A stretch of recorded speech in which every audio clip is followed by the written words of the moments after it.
नमस्कार विद्यार्थी मित्रांनो, कसे आहात तुम्ही? आशा आहे की तुम्ही खूप छान असाल. आजच्या नवीन व्हिडिओमध्ये तुमचे स्वागत आहे.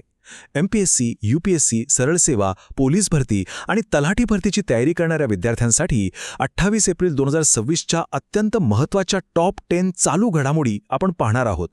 तर चला मग आपण पाहूया आजच्या सत्राची रूपरेषा. आज आपण प्रामुख्याने 4 महत्त्वाच्या विभागांवर फोकस करणार आहोत. पहिला म्हणजे दिनविशेष आणि पर्यावरण. दुसरं आहे प्रशासन आणि तंत्रज्ञान. तिसरं अर्थव्यवस्था आणि आंतरराष्ट्रीय घडामोडी. आणि चौथं म्हणजे संरक्षण, क्रीडा आणि पुरस्कार. हे चारही विभाग तुमच्या सिलेबससाठी अगदी गेम चेंजर ठरू शकतात, त्यामुळे लक्ष देऊन ऐका. चला तर मग सुरुवात करूया आपल्या पहिल्या विभागापासून, दिनविशेष आणि पर्यावरण. तुम्ही जुने पेपर्स पाहिले असतीलच. या टॉपिकवर आयोग नेहमीच फिरवून प्रश्न विचारतो, राईट? आजची तारीख आहे 28 एप्रिल.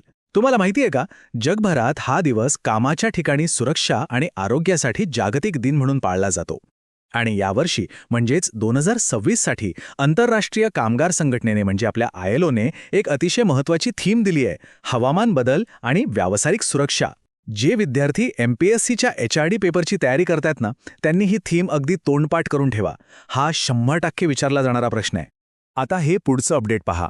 निसर्गाची एक अद्भुत देणगी, आंग्रिया बँक. तुम्हाला कदाचित माहिती असेल, कोकणातील सिंधुदुर्ग किनाऱ्याजवळ समुद्रात प्रवाळ भित्तिका आहेत, ज्यांना आपण कोरल रीफ्स म्हणतो. आता मोठी बातमी ही आहे की महाराष्ट्र शासनाने या क्षेत्राला राज्याचं पहिलं सागरी संवर्धन राखीव क्षेत्र म्हणून अधिकृतरित्या घोषित केले आहे. बघा, हे महाराष्ट्राचं पहिलंच मरीन कन्झर्वेशन रिझर्व्ह आहे, त्यामुळे भूगोल आणि पर्यावरणाच्या सेक्शनमध्ये यावर प्रश्न येणार म्हणजे येणारच. आता आपण दुसऱ्या विभागाकडे वळूया, प्रशासन आणि तंत्रज्ञान. या पुढची जी माहिती आहे ना, ती खरोखरच खूप इंटरेस्टिंग आहे. राज्याच्या महसूल विभागाने जमिनीचे सातबारा उतारे आणि फेरफार अधिक सुरक्षित करण्यासाठी एक नवीन पोर्टल लॉन्च केलंय, महाभूमी 2.0. विशेषतः जे विद्यार्थी तलाठी भरतीची तयारी करत आहेत त्यांच्यासाठी ही एक मोठी घडामोड आहे. या प्रणालीचं सर्वात मोठं वैशिष्ट्य काय माहितीये का? यात ब्लॉकचेन तंत्रज्ञानाचा वापर केलाय. म्हणजे काय, तर जमिनीच्या नोंदी आता अक्षरशः हॅक प्रूफ झाल्या आहेत. त्यात कोणताही बेकायदेशीर बदल किंवा फेरफार करणं आता शक्यच नाहीये. आणि तंत्रज्ञानाच्या बाबतीत बोलायचं झालं तर आपला इस्रो कुठे मागे राहणार? इस्रोने कर्नाटकातील चित्रदुर्ग इथे एका पुनर्वापर करता येणाऱ्या रॉकेटची, ज्याला RLV लेक्स म्हणतात, त्याची यशस्वी लँडिंग चाचणी पूर्ण केली आहे. हे एक मोठं अचीवमेंट आहे. आता तुम्ही म्हणाल की यात एवढं विशेष काय? तर विचार करा, रॉकेट जर पुन्हा पुन्हा वापरता आलं तर भविष्यात उपग्रह अवकाशात पाठवण्याचा खर्च कितीतरी पटीने कमी होईल. भारताच्या अंतराळ मोहिमांसाठी हे खऱ्या अर्थाने एक गेम चेंजर ठरणार आहे. आता जरा या ऐतिहासिक निर्णयाकडे लक्ष द्या. भारताच्या सर्वोच्च न्यायालयाने काल एक अतिशय महत्त्वाचा आणि आजच्या काळाला साजेसा निकाल दिलाय. केवळ आर्टिफिशियल इंटेलिजन्स किंवा AIचा वापर करून तयार केलेलं कोणतंही गाणं, चित्र किंवा साहित्य असेल ना, तर त्याला कॉपीराईट कायदा लागू होणार नाही. सर्वोच्च न्यायालयाने स्पष्ट केलंय की कॉपीराईटसाठी मानवी हस्तक्षेप म्हणजेच ह्युमन इंटरव्हेन्शन अनिवार्य आहे. AIच्या या वाढत्या प्रस्तावामध्ये हा एक अतिशय मोठा आणि दिशादर्शक कायदेशीर निकाल आहे. चला, आता आपण आपल्या तिसऱ्या विभागाकडे जाऊया, अर्थव्यवस्था आणि आंतरराष्ट्रीय घडामोडी. जागतिक व्यापार आणि उत्पादनात नक्की काय बदल होत आहेत ते पाहूया. कालच एक जागतिक अहवाल प्रसिद्ध झालाय आणि त्यात एक अतिशय सकारात्मक आकडेवारी समोर आली आहे. आपल्या मेक इन इंडिया मोहिमेला मोठं यश मिळालंय. तुम्हाला ऐकून अभिमान वाटेल की चीनला मागे टाकत भारत आता जगातला दुसरा सर्वात मोठा मोबाईल फोन उत्पादक देश बनलाय. जागतिक मॅन्युफॅक्चरिंग चेनमध्ये भारताचं हे वाढतं वजन आपल्या अर्थव्यवस्थेसाठी खरोखरच एक खूपच चांगली बातमी आहे. यापुढची महत्त्वाची आंतरराष्ट्रीय घडामोड म्हणजे बहुचर्चित भारत-ब्रिटन मुक्त व्यापार करार म्हणजेच FTA. अनेक वर्षांच्या वाटाघाटीनंतर अखेर भारत आणि युनायटेड किंगडम यांच्यात या ऐतिहासिक करारावर स्वाक्षऱ्या झाल्या आहेत. यामुळे काय होणार, तर यामुळे भारताचा कापड उद्योग, माहिती तंत्रज्ञान म्हणजेच IT क्षेत्र आणि आपला कृषी विभाग या तिन्ही क्षेत्रांसाठी निर्यातीचे मोठे मार्ग आता खुले झाले आहेत. आंतरराष्ट्रीय व्यापाराच्या दृष्टिकोनातून ही एक खूपच महत्त्वाची स्टेप आहे. आता आपण वळूया आपल्या शेवटच्या आणि चौथ्या विभागाकडे आणि बघूया ह्यातून भारताचा राष्ट्रीय अभिमान कसा उंचावला गेलाय.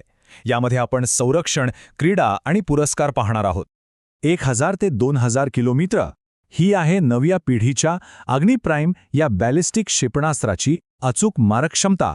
आपल्या DRDOने म्हणजेच संरक्षण संशोधन आणि विकास संस्थेने ओडिशाच्या डॉक्टर APJ अब्दुल कलाम बेटावरून या क्षेपणास्त्राची रात्रीची चाचणी अत्यंत यशस्वीपणे पूर्ण केली आहे. या नाईट ट्रायलचं यश म्हणजे आपल्या भारतीय लष्कराच्या ताकदीत झालेली एक अभूतपूर्व वाढ आहे आणि देशाच्या सुरक्षेच्या दृष्टीने हा एक अतिशय महत्त्वाचा टप्पा आहे. आणि क्रीडा क्षेत्रातून आलेली ही जबरदस्त बातमी ऐका. 2026च्या ISSF विश्वचषकात भारताची स्टार ऑलिम्पिकपटू मनू भाकर हिनं अक्षरशः कमाल केलीये. तिनं 25 मीटर पिस्टोल इव्हेंटमध्ये अगदी अचूक वेध घेत भारताला या स्पर्धेतलं पहिलं सुवर्णपदक जिंकून दिलंय. स्पर्धा परीक्षांमध्ये अशा महत्त्वाच्या सुवर्णपदक विजेत्यांवर थेट प्रश्न येतात, त्यामुळे ही माहिती तुम्ही नक्की नोट डाऊन करून ठेवा. आता आजची शेवटची पण तितकीच महत्त्वाची घडामोड. संत साहित्याच्या अभ्यासासाठी आणि प्रसारासाठी महाराष्ट्र शासनाच्या सांस्कृतिक कार्य विभागातर्फे दिला जाणारा अतिशय प्रतिष्ठेचा ज्ञानोबा तुकाराम जीवनगौरव पुरस्कार 2026 आज जाहीर करण्यात आला आहे. तुम्हाला माहीतच असेल, हा पुरस्कार संत साहित्याचे जे गाढे अभ्यासक आणि विचारवंत आहेत त्यांच्या आजीवन कार्याचा गौरव करण्यासाठी दिला जातो. महाराष्ट्राच्या कला आणि संस्कृती या विषयांतर्गत हा अत्यंत महत्त्वाचा पॉइंट आहे. तर मित्रांनो, आपण आज पाहिलेल्या या टॉप 10 अत्यंत महत्त्वाच्या चालू घडामोडी आहेत. जाता जाता तुमच्यासाठी एक विचार करायला लावणारा प्रश्न आहे, या 10 पैकी कोणत्या घडामोडीचा भारताच्या भविष्यावर सर्वात मोठा आणि दूरगामी प्रभाव पडेल असं तुम्हाला वाटतं? तंत्रज्ञानातील ती मोठी झेप, अर्थव्यवस्थेतील आपली प्रगती, की मग संरक्षण क्षेत्रातील यश? पुढील चालू घडामोडींच्या अचूक आणि सविस्तर अपडेट्ससाठी चॅनलला नक्की सबस्क्राईब करा आणि अभ्यासाला गती द्या. All the best. आणि आपला अभिप्राय कमेंट सेक्शनमध्ये कळवा. आणि तुम्हाला PDF नोट्स हव्या असतील तर कमेंट सेक्शनमध्ये PDF नोट्स टाईप करा. आपण लवकरच भेटूया पुढच्या व्हिडिओमध्ये. थँक्यू.